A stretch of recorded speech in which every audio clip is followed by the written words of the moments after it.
So today we're going to learn about my 1999 Honda 300. In this video, we're going to be taking off my swing arm stretch. So this is the 4-inch stretch. I just have it on 14 crush locks on 27s. Nothing crazy. I got a 4-inch in the front. I can show you guys how I did that if you guys are curious on it. But so I got this stretch built by 870 Custom, and the drive shaft was too short for this stretch, so I got to send it to somebody, and I'm going to get the stretch rebuilt. We'll recut to a 3 because I don't really like the way it looks, and then he's going to make me a drive shaft for it as well. So once you guys take off the tires, I'm going to leave the adapters on it because it don't really matter. But once you guys take off the tires, go ahead and dismount the shock on the bottom and this little boot up here. Unclip the little boot like this. It's just a Phillips screwdriver so you can see your U-joint. Normally there'd be a drive shaft in there, but at this moment of time I don't have one. So once you guys dismount this, swing arm's gonna fall down. Make sure you don't put your jack on the swing arm, you want it on the frame so you get the ability of it for the movement. Then you're gonna undo this clamp. It's just a Phillips screwdriver. You're just gonna twist it off, pull it off. Then you got these pieces, they're just caps. You're gonna remove the caps, and then you gotta get, wherever it's at, you gotta get a 17mm head. So this bit is gonna go into that cap. There's also one on this side. It's gonna go into that cap, and I'll show you guys how to do that as well. Alright, so now that you guys popped off the cap, just loosen it just a little bit with that 17 hex head. Loosen that side and loosen this side. I use a breaker bar on it. It helps out a little bit better. But what you're going to do now is, this is a 14mm right here, and then 2 on the bottom. And then these ones are 14, 14, 14, and then there's another one on the other side. Pull off those 14.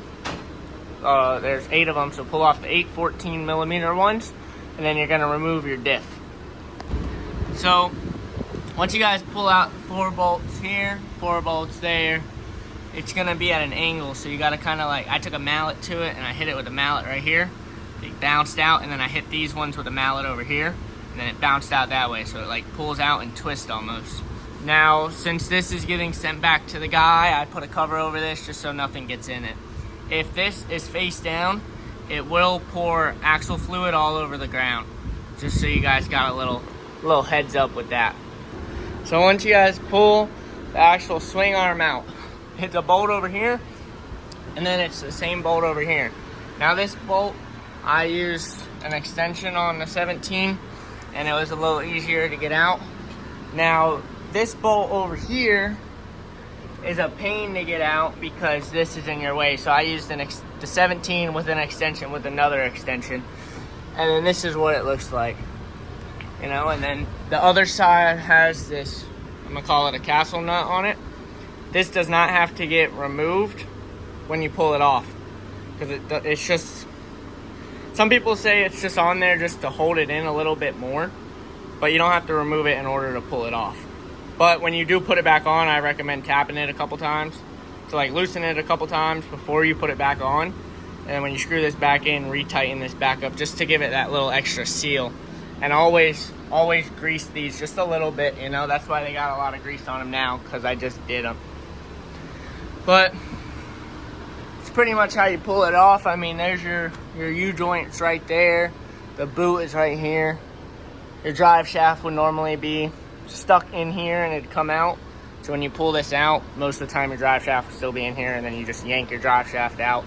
But my drive shaft just happened to be too short. It's just not long enough. But it has this little spring in it. This spring sits in the back like this. Make sure you do not lose that spring, because that spring's very important. It's so it can have movement as you're driving. It has movement going forwards and backwards. But that's pretty much how you do it. I mean, I can show you guys how I put it back together, but it's gonna be a little time, and then if anyone's interested in all the front lift and the Heim joints and everything, I can show you guys some of that too, because I couldn't find anything about that on YouTube. But this is how you guys pull it off of a 1999 Honda FourTrax 300. If you guys got any questions, you can send me a comment or text me on Instagram or something.